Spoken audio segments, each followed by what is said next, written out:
Ja?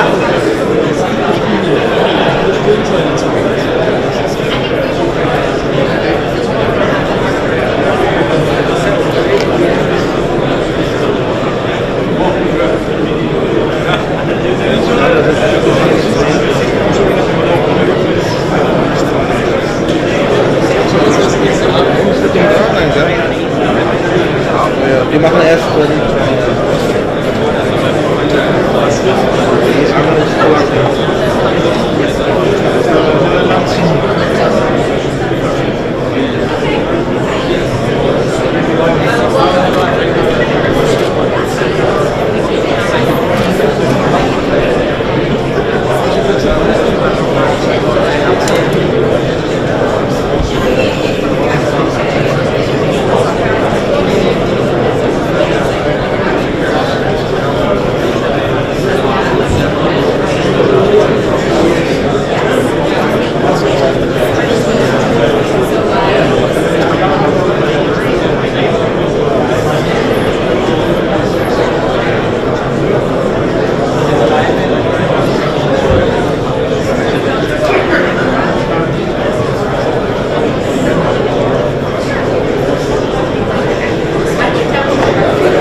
Can we do a quick microphone check, please?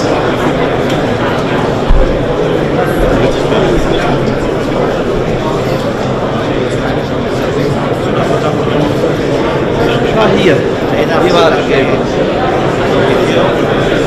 Spain, can we do a quick microphone check, please?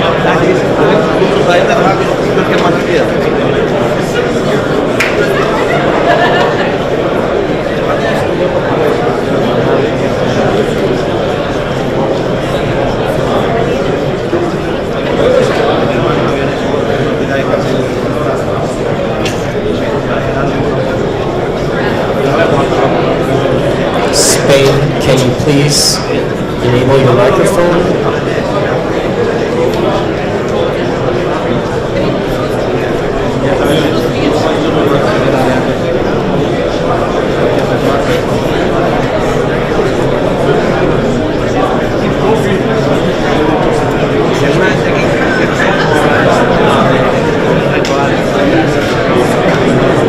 Mama kurz.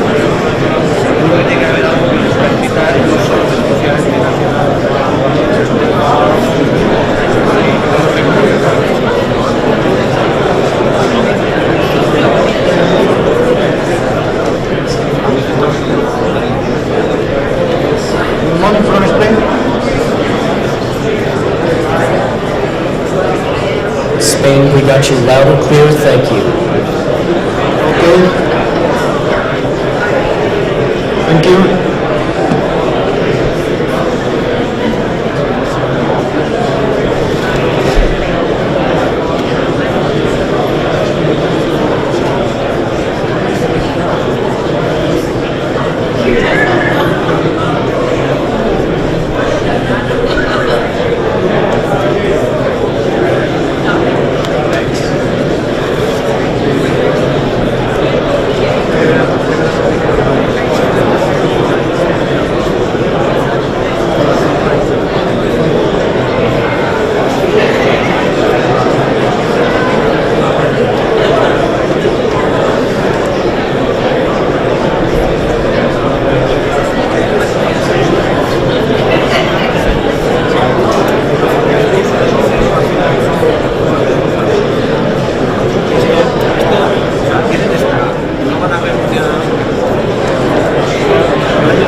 Live. Sorry.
Yeah, but I cannot have a clean shot on the left.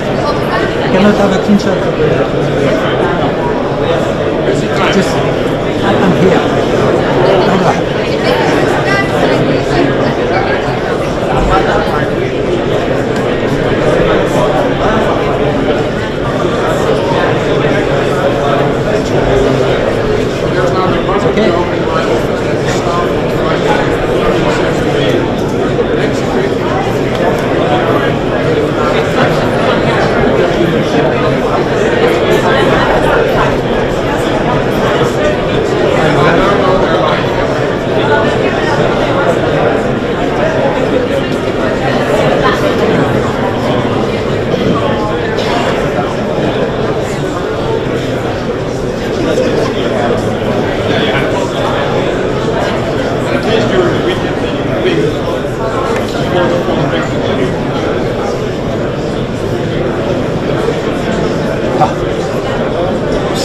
Ok, Daniel.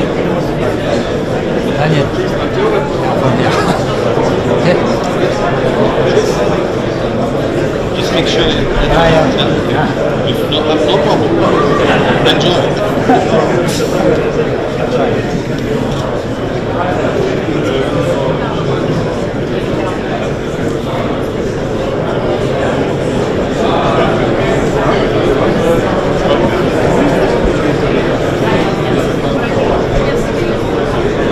Sorry, excuse me.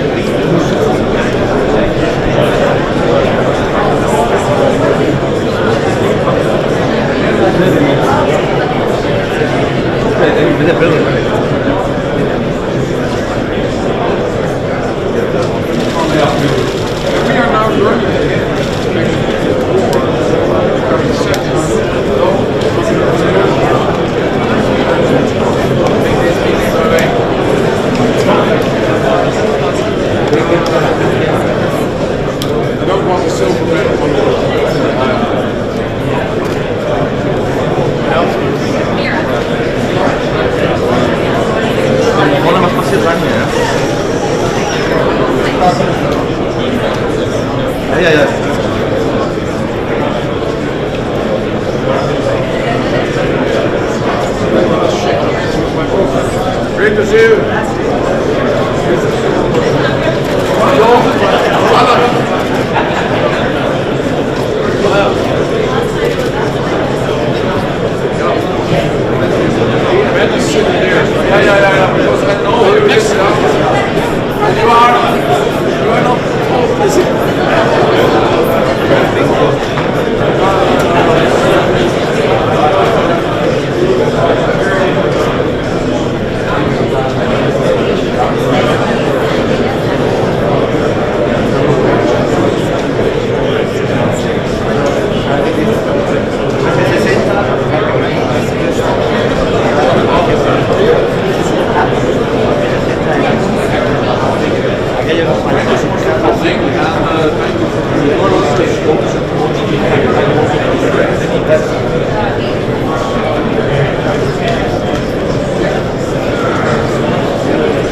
started. Please take your seats.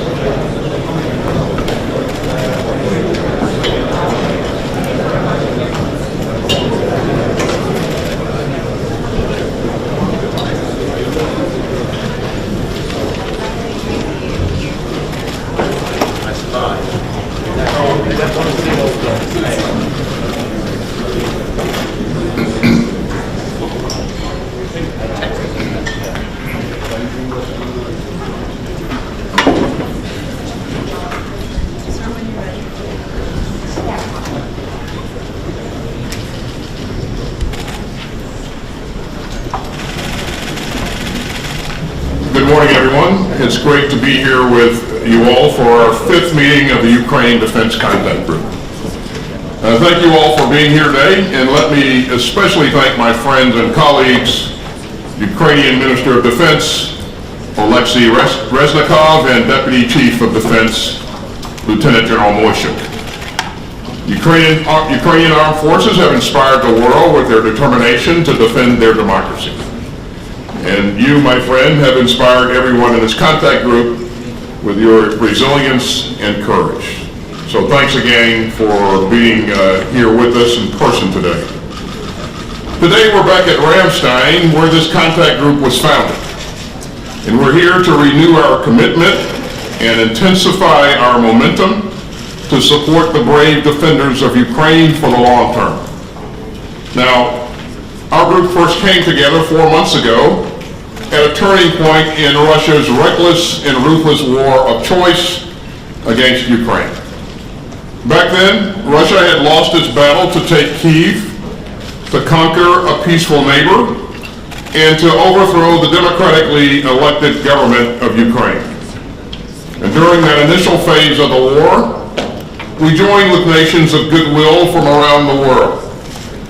And together we surged in critical military aid to help Ukraine defend itself from flagrant Russian aggression. In late April, Russia shifted to massive artillery strikes against sovereign Ukraine territory in the Donbass. And this contact group responded swiftly to the changing character of Russia's war of choice. To help Ukraine defend its territory, we've committed unprecedented security assistance. The United States has swiftly delivered a broad range of capabilities, including Stinger anti-aircraft systems, armored personnel carriers, grenade launchers, Mi-17 helicopters, body armor, and millions of rounds of small arms munitions. To take just one example among many, consider howitzers. In April, the United States delivered our first batch of M777 howitzers, including introducing NATO standard artillery pieces to Ukraine for the first time. And today, the United States has delivered 126 of those howitzers. And along with countries around the world, we've increased the number of howitzer systems for Ukraine's defenders by more than 18-fold. And since our first contact group meeting, the United States and our allies and partners have delivered a total of 26 long-range rocket artillery systems and the associated Gimler's rockets. And all these capabilities have demonstrably helped Ukraine fight back against Russia's aggression. And they've enabled Ukraine to resist Russia's ongoing onslaught. So we've come a long way by working together. And today, 4 months after our initial contact group meeting, the war is at another key moment. Russian forces continue to cruelly bombard Ukrainian cities and civilians with missiles and artillery fire. But Ukrainian forces have begun their counteroffensive in the south of their country. And they are integrating the capabilities that we all have provided to help themselves to fight and reclaim their sovereign territory. So it's fitting that we're meeting back here at Ramstein.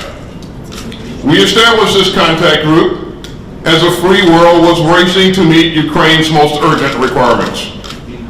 But today, this contact group needs to position itself to sustain Ukraine's brave defenders for the long haul. And that means a continued and determined flow of capability now.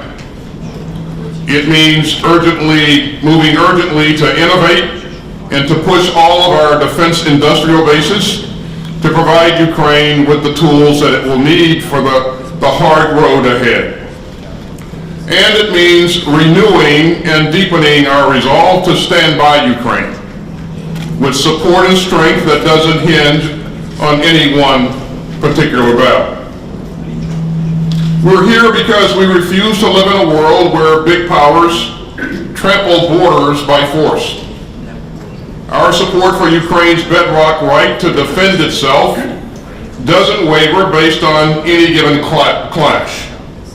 And ladies and gentlemen, the face of the war is changing, and so is the mission of this contact group. We will work together to train Ukraine's forces for the long haul. We will work together to help integrate Ukraine's capabilities and bolster its joint operations for the long haul. We'll work together to upgrade our defense industrial bases to meet Ukraine's requirements for the long haul, and we'll work together for production and innovation to meet Ukraine's self-defense needs for the long haul. Now we're seeing the demonstrable success of our common efforts on the battlefield. And every day we see the resolve of the allies and partners worldwide who are helping Ukraine resist Russia's illegal, imperial, and indefensible war of conquest. And we must evolve as the fight evolves. In the weeks since the contact group last met, the United States has committed another $6.3 billion in security assistance to Ukraine. And yesterday, the President approved the latest tranche of U.S. assistance to Ukraine, valued up to $675 million. And this is the Biden administration's 20th drawdown of equipment from U.S. stocks for the Ukraine since last August.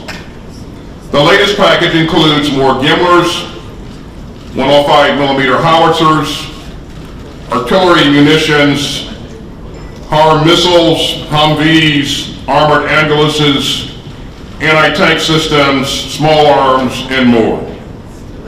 And since our last meeting in July, many allies and partners have come forward with their own important new deliveries of advanced radars and tanks and armored personnel carriers. The UK has sent a second tranche of M270 MLRS launchers and munitions. And that brings British assistance to Ukraine to a total of £2.3 billion. Germany and Denmark have both also announced significant packages of military assistance. And let me especially thank Minister Lambrecht for Germany's recent commitment to boosting Ukraine's air defenses. I'd also like to thank Poland for serving as a linchpin of our efforts to support the Ukrainians and for its generous donations of military equipment. Earlier this summer, for example, Poland transferred 3 battalions of 155 millimeter self-propelled howitzers to Ukraine.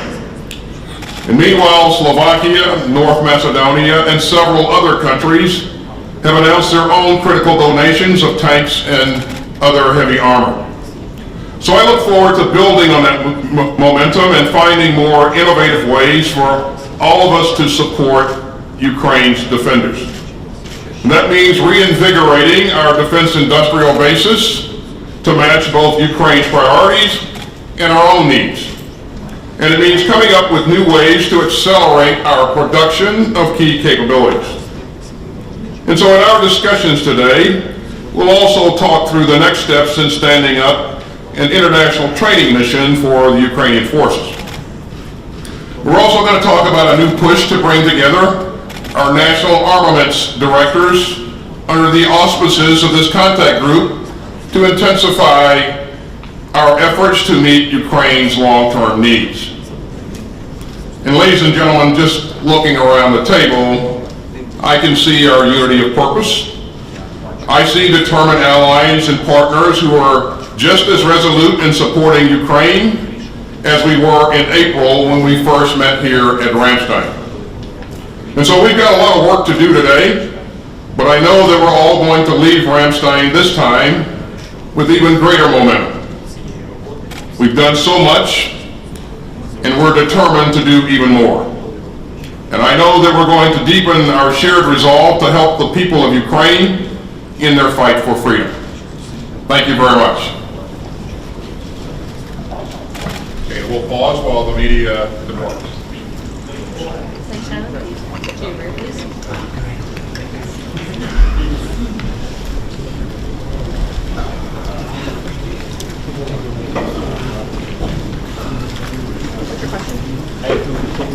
Understood.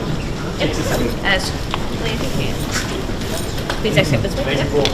The rear will be escorted out. Thank you. After you. We'll wrap up. Thanks. Thank you. We gotta go.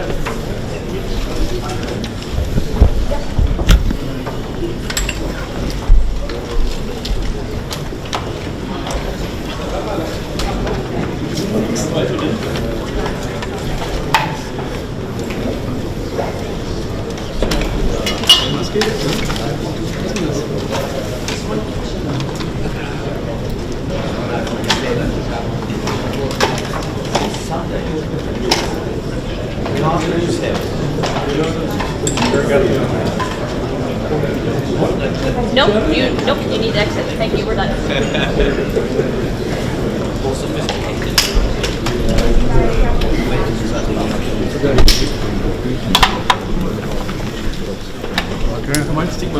Nee, wir spielen gleich.